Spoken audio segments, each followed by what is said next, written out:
இந்த செய்தியை உங்களுக்காக வழங்குவது யூரோ குரூப் மலேசியா.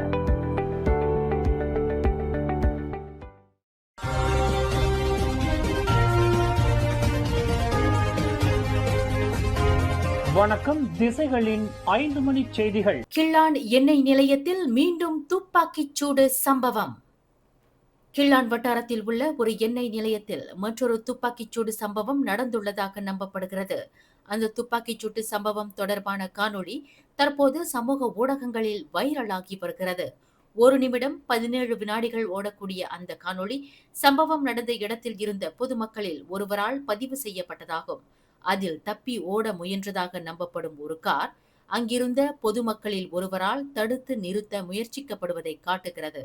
அந்த காணொளி பதிவின்படி சந்தேக நபரால் ஓட்டிச் செல்லப்பட்டதாக நம்பப்படும் ஒரு வெள்ளை நிற கார் சம்பவத்திற்கு பிறகு விரைந்து செல்வதையும், பாதிக்கப்பட்டவர் என்று நம்பப்படும் ஒருவர் எண்ணெய் நிலையத்தில் கீழே கிடப்பதையும் காட்டுகிறது.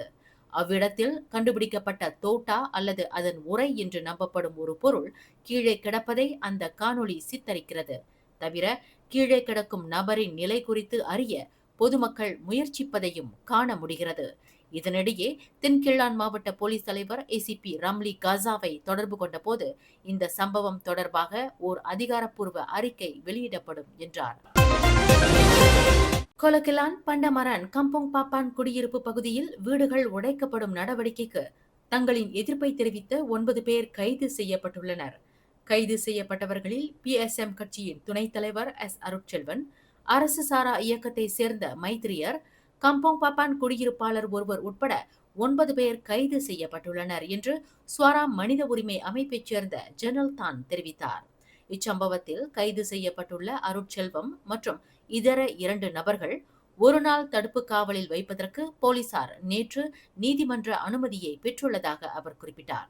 கிட்டத்தட்ட 3 தலைமுறைகளாக வாழ்ந்த இந்தியர்கள் அதிக அளவில் குடியிருந்த கம்போங் பாப்பான் குடியிருப்பு பகுதியில் உள்ள பல வீடுகள் நேற்று உடைக்கப்பட்டு தரைமட்டமாக்கப்பட்டன. தனியார் நிறுவனம் மேற்கொள்ளும் மேம்பாட்டு திட்டத்திற்காக அங்கு குடியிருப்போரை வெளியேற்றும் நடவடிக்கை மேற்கொள்ளப்பட்டு வருகிறது. பல்வேறு போராட்டங்களை சந்தித்து வந்த இவர்களில் பலர் கட்டம் கட்டமாக வெளியேறியுள்ளனர். எனினும் மாற்று வீடுகள் இல்லாமல் வசதி குறைந்த நிலையில் உள்ள குடும்பங்கள் மட்டுமே அங்கே தொடர்ந்து தங்கி வந்தன. வீடுகளை உடைக்கும் நடவடிக்கை பலத்த போலீஸ் பாதுகாப்புடன் கடந்த செவ்வாய்க்கிழமை தொடங்கியது. 5 ஆண்டுகளுக்கு முன்பு போதைப்பொருளை கடத்தியதாக குற்றம் சாட்டப்பட்ட 3 நண்பர்களை சிரம்பான் உயர்நீதிமன்றம் இன்று விடுதலை செய்தது. 29 வயது கே கவிவர்மன், 30 வயது என் கோபிநாத் மற்றும் 32 வயது தினேஷ்குமார் ஆகியோரே விடுதலை செய்யப்பட்ட 3 நபர்களாவர்.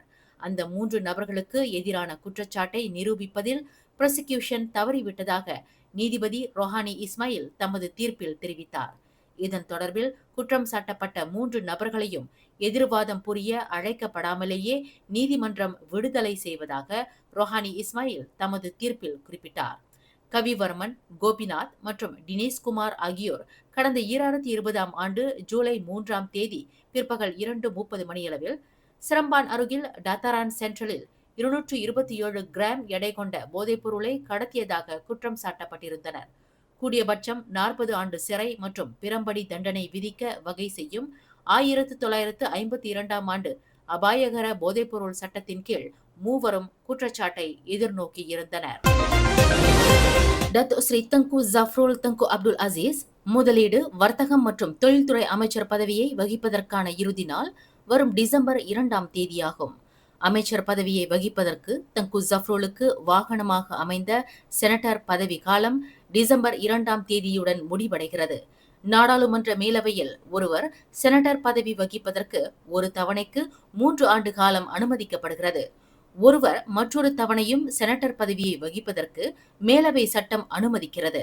குறைந்தபட்சம் ஒருவர் 2 தவணை காலம் 6 ஆண்டுகளுக்கு மட்டுமே செனட்டர் பதவியை வகிக்க முடியும். தங்கு ஜஃப்ருல் ஏற்கனவே தான் ஸ்ரீ முஹிதீன் யாசின் தலைமையிலான பரிகாத்தன் நேஷனல் ஆட்சியில் செனட்டராக நியமிக்கப்பட்டு நிதி அமைச்சராக பொறுப்பு வகித்துள்ளார். பிரதமர் டத்தோ ஸ்ரீ அன்வார் இப்ராஹிம் தலைமையிலான மடானி அரசாங்கத்தில் மீண்டும் ஒருமுறை செனட்டராக நியமிக்கப்பட்டு தற்போதைய பொறுப்பில் அமர்த்தப்பட்டுள்ளார். இனி பொது தேர்தலில் நாடாளுமன்ற தொகுதியில் வெற்றி பெற்று திரும்புவதன் மூலமே தங்கு ஜஃப்ருல் அமைச்சர் பதவி வகிப்பதற்கான வாய்ப்புகள் உள்ளன.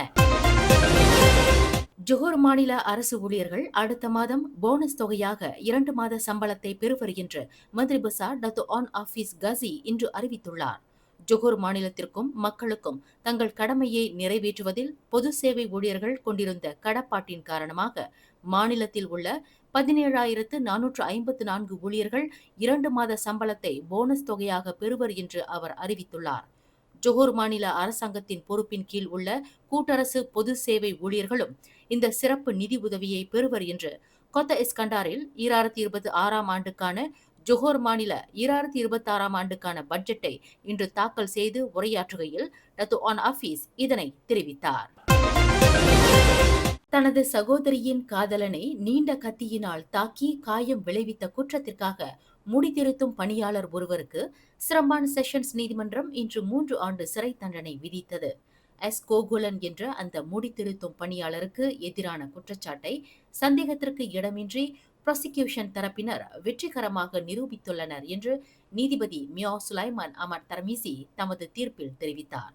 கோகுலனின் சிறை தண்டனை அமலாக்கம் இன்று முதல் நடப்புக்கு வருவதாக அவர் குறிப்பிட்டார். கடந்த 2021 ஆண்டு டிசம்பர் 17 தேதி இரவு 10:58 மணியளவில் கடை ஒன்றின் வெளியே தனது சகோதரியின் காதலனை நீண்ட கத்தியினால் தாக்கி கடும் காயங்களை விளைவித்ததாக கோகுலன் மீது குற்றச்சாட்டு கொண்டு வரப்பட்டது. குற்றவாளி என்று நிரூபிக்கப்பட்டால் கூடியபட்சம் 20 ஆண்டு சிறை தண்டனை விதிக்க வகை செய்யும் குற்றவியல் சட்டம் 326 பிரிவின் கீழ் கோகுலன் குற்றம் சாட்டப்பட்டார். கோலாலம்பூரில் உள்ள முன்னணி ஹோட்டலில் இறந்து கிடந்த தைவானை சேர்ந்த பிரபல ஊடக பிரபலமான பெண் ஒருவர் மரணம் தொடர்பில் கைது செய்யப்பட்ட நாட்டின் ரேப் பாடகர் நமீவி இன்று போலீஸ் ஜாமீனில் விடுவிக்கப்பட்டுள்ளார். இன்று தொடங்கி வரும் நவம்பர் 26 தேதி வரை அந்த பாடகர் போலீஸ் ஜாமீனில் விடுவிக்கப்பட்டுள்ளதாக கோலாலம்பூர் போலீஸ் தலைவர் டத்து ஃபடில் மர்சூஸ் தெரிவித்தார். 31 வயதுடைய அந்த தைவான் பெண்ணின் சவ பரிசோதனை அறிக்கை கிடைத்ததும் விசாரணை அறிக்கை துணை பப்ளிக் ப்ராசிக்யூட்டர் அலுவலகத்திற்கு அனுப்பப்படும் என்று அவர் குறிப்பிட்டார். அந்த பெண் இறப்பதற்கு முன்பு அவரை கடைசியாக பார்த்த நபர் அந்த ரேப் பாடகர் என்று கூறப்படுகிறது. இருவருக்கும் இடையில் தொடர்பு இருந்துள்ளது என்று டத்து ஃபடில் மர்சூஸ் தெரிவித்தார். மேலும் செய்திகளை தெரிந்து கொள்ள கீழே இருக்கும் பெல் பட்டனை அழுத்துங்கள். உங்கள் மகிழ்ச்சியை வெளிப்படுத்த லைக் மற்றும் ஷேர் செய்யுங்கள். தொடர்ந்து திசைகளோடு இணைந்திருக்க சப்ஸ்கிரைப் செய்யுங்கள்.